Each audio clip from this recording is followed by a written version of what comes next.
What's going on, guys, and welcome back to F1 2021 My Team Career Mode for Season 2 Round 1, the Bahrain Grand Prix. It is the start of the second season and we're getting into it with Bahrain as usual.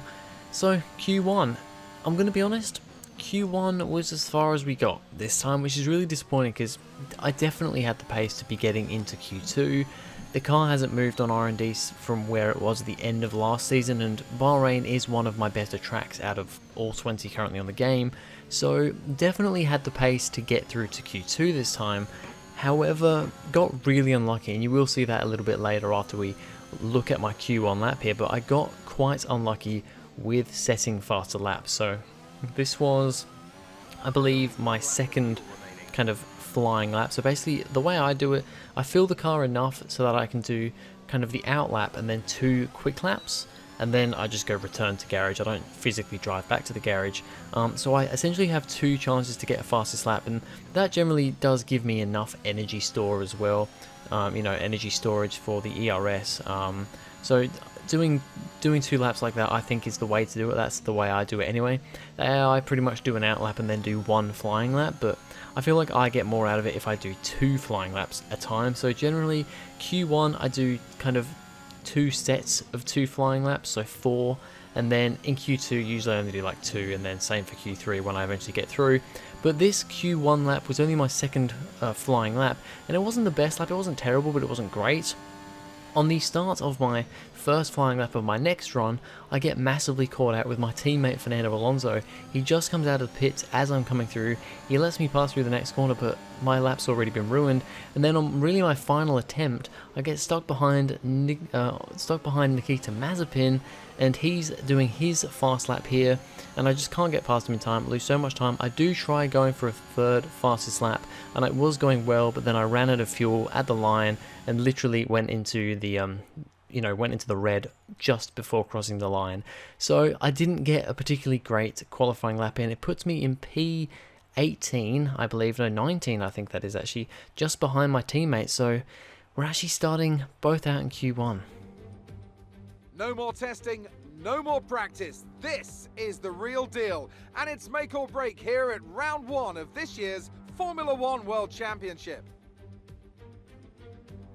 We go racing today around 3.36 miles of the magnificent Bahrain International Circuit, with 15 corners and 2 good passing opportunities into turns 1 and 4.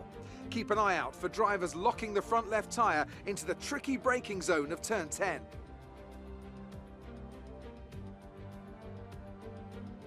A new season then, a clean slate where anything could happen.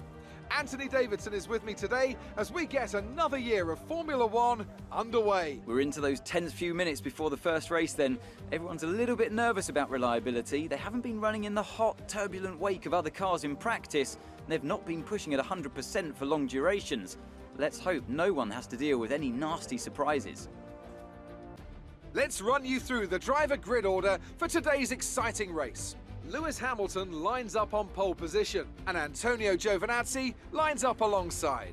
Looking down the rest of the grid, we have Ricciardo, Norris, Max Verstappen and Sainz, Ocon, Perez, Leclerc and Sebastian Vettel, Lundgaard, Gasly, Lance Stroll and Russell, Tsunoda, Bottas, Kimi Raikkonen and Fernando Alonso, Shaw, Mick Schumacher, Latifi and Nikita Mazepin.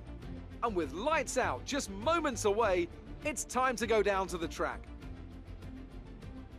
So it's only P19 and P18 for me and Alonso on the grid, but we go to 5 red lights for the first race of the 2022 season, and away we go. Now, as you can see here, I'm on the soft tyres.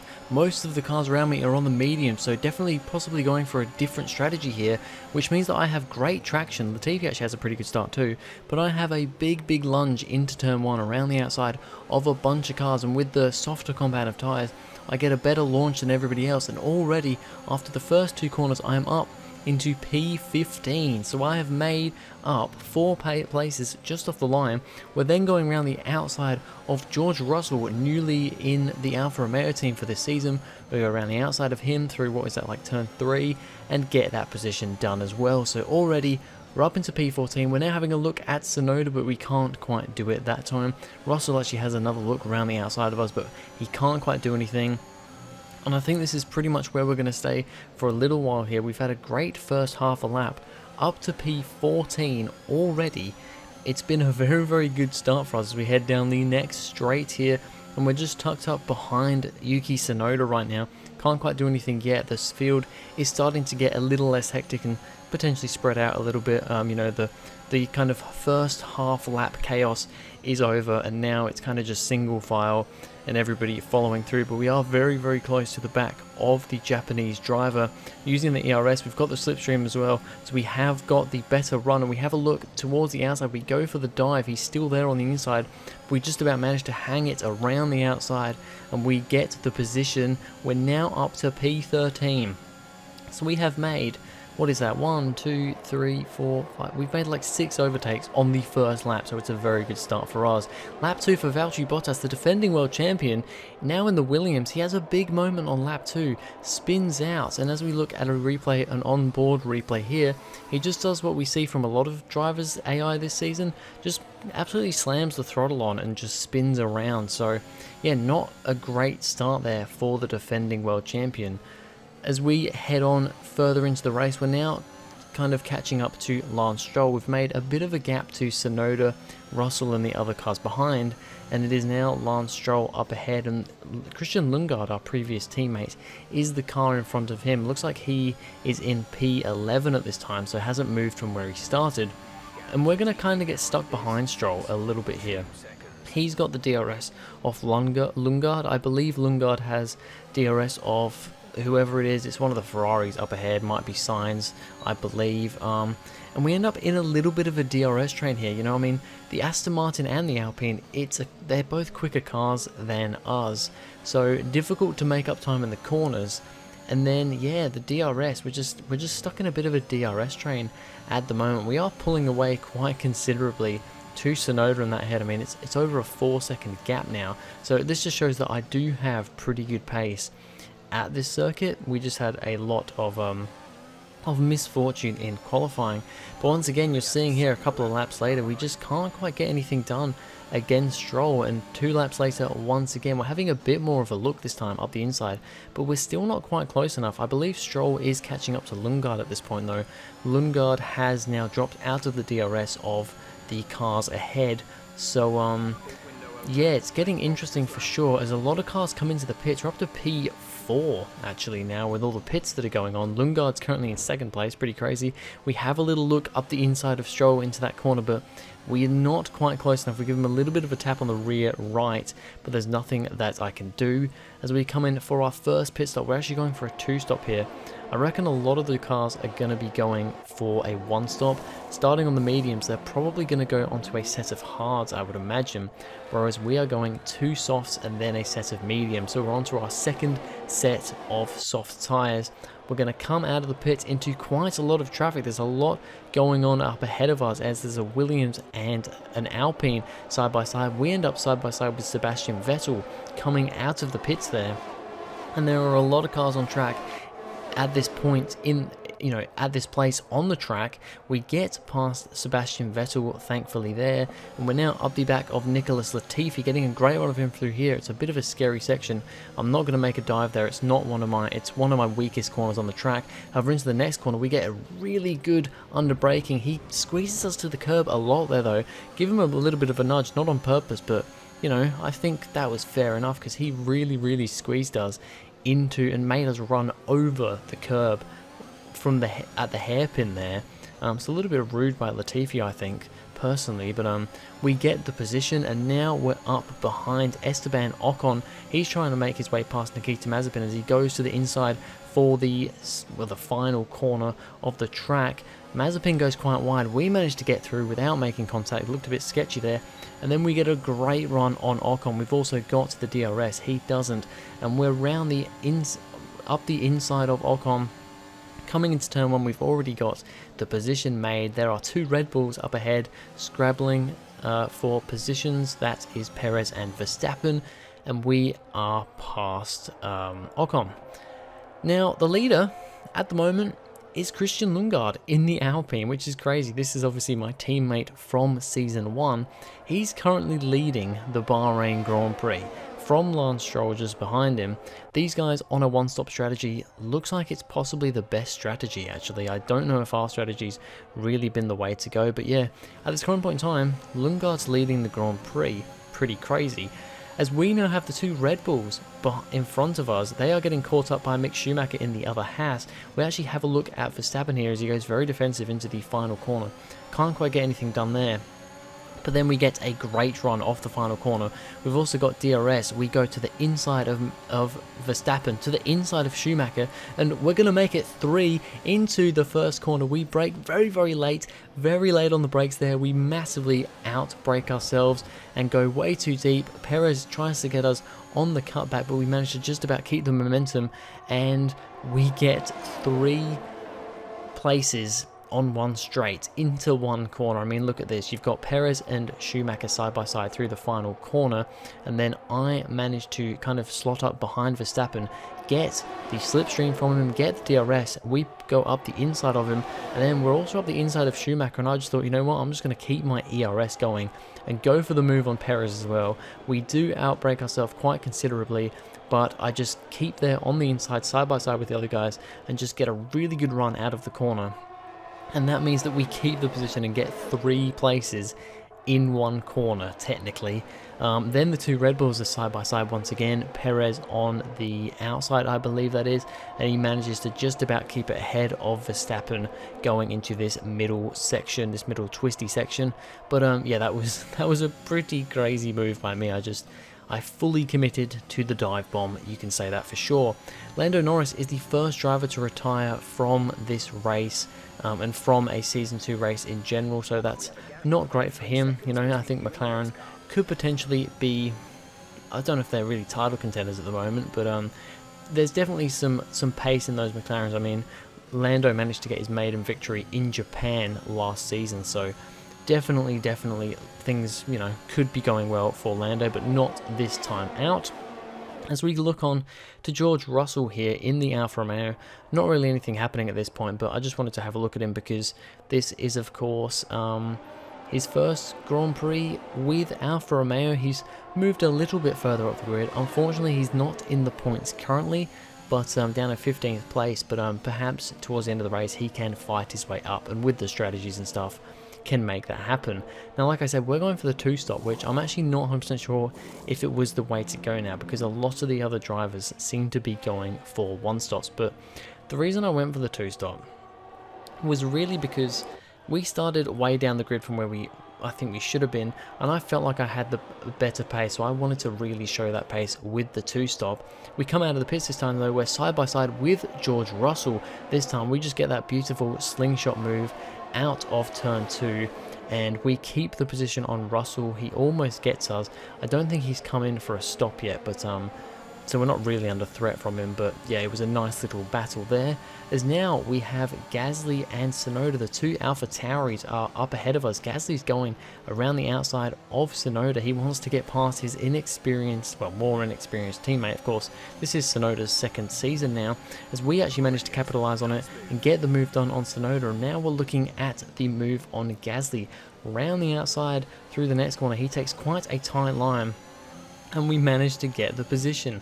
We've had some great kind of double, and in that one case triple, overtakes in this race. We're just showing that I'm just being as aggressive as I can be, because being on the 2-stop when a lot of these guys are on the 1-stop, I just have to be as aggressive as I can. So I'm just really making these moves happen when I can. As we're looking at a replay here, as you can see, I just get the move done on Tsunoda and then just stick it around the outside. I have the grip, I'm on fresh medium tyres, and I can just make it round on Gasly when he's on the hard tyres. We head on to lap 20 now, and we have a car in front of us. That's Sergio Perez in the Red Bull coming out of the pits. He just about manages to get in front of us. We can't quite get the undercut on him. He's a much quicker car anyway, so to be expected, but he's also doing a 2-stop, so I mean, it shows how well we're doing, the fact that we have actually somewhat caught up to those guys. Of course, he will now go ahead and blast off in the distance. We're now trying to defend though from Gasly, and now Verstappen is behind Gasly, kind of putting a lot of pressure on Gasly there. I don't really want Verstappen to get... I'm hoping that Gasly can just keep on defending against Verstappen, because we can defend against Gasly. He's in a slower car, and he's also on the hard tyres. He's doing a very, very good job though, that's for sure. Verstappen though is also on the mediums like us, so it's going to be more difficult to defend from him when he eventually does get past. And on this lap here, you can see yellow flags behind me, and there's a little dot on the minimap there that just went flying off the track, and that was Pierre Gasly. He has the same problem that Bottas did on lap 2, just puts the power down way too early, way too hard, and once again there he spins around and lets Verstappen through. It's another mistake. It seems to be the mistake that all the AIs make, you know, to give AIs mistakes in this game, they seem to just make them put their foot on the gas like crazy and it just spins them around. It's a little bit silly, but I guess it's one way to make AIs make mistakes, I guess. But yeah, that really drops Gasly down the order, so not great for him. He was having a decent race. That's also not great for us though, because coming into the final few laps here, it means that Verstappen, we now don't have a buffer. Gasly was kind of a buffer for us for Verstappen behind, and now Verstappen is coming charging. He's charging behind us. He's in a Red Bull, he's on the same tyres as us, but I think fresher tyres than us actually. He's just going to be so much quicker, so I'm just using as much ERS as I can, very, very much depleting the ERS as he has a little look around the outside into turn 1 on this lap. He's actually there alongside us and we're keeping it here. He gets ahead, but once again, I just get such a good slingshot out of that corner that I don't really mind if he gets up alongside me through there. I can just slingshot my way around, and then through here, he's just, once again, he's right behind me. He's so, so close, and I'm just having to drive so defensive. And this isn't good for me because I'm having to use up a lot of ERS deployment here, really using up a lot, and that's going to hamper me massively. There's a massive gap up to Perez up ahead now as I go a little bit wide through turn 1 as he actually has a little look around that time, and now he's closer than he has ever been before. I'm going quite defensive to the inside here, and he can't quite do anything just yet. I'm really deploying my ERS, so as you can see down on the bottom there, really losing a lot of ERS. As we look on to a little battle, there wasn't a whole lot of battles going on at this time, but Carlos Sainz kind of in the middle of this group between Ricciardo and Perez, who's caught up. Not much of a battle, but these are 3 cars fairly high up that were, you know, next to each other on the grid, so I thought it was a nice little thing to cover. As we head on to the final lap of the race, once again, Verstappen is having a look around that corner. He is pretty close this time, and he actually gets a better run than me off that second turn.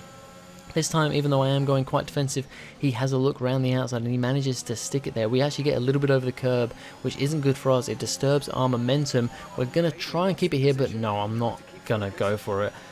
Like I said before, that is not my best corner on the track, and I did not want to try and go too wide into that corner. It honestly would have just ended in a crash. It would have ended with me probably spinning out Verstappen and me going off myself. As you can see though, I just don't get as good of a run as I have been out of that second corner. Verstappen can just find his way around the outside, and then he's got the traction, he's got the tyre advantage actually, and the quicker car in general, to just keep it around the outside. And although I keep with him for a bit here, I do ease off just a bit, brake a bit before him, because I don't want to end up in a bad crash at that part of the track. Not a good place.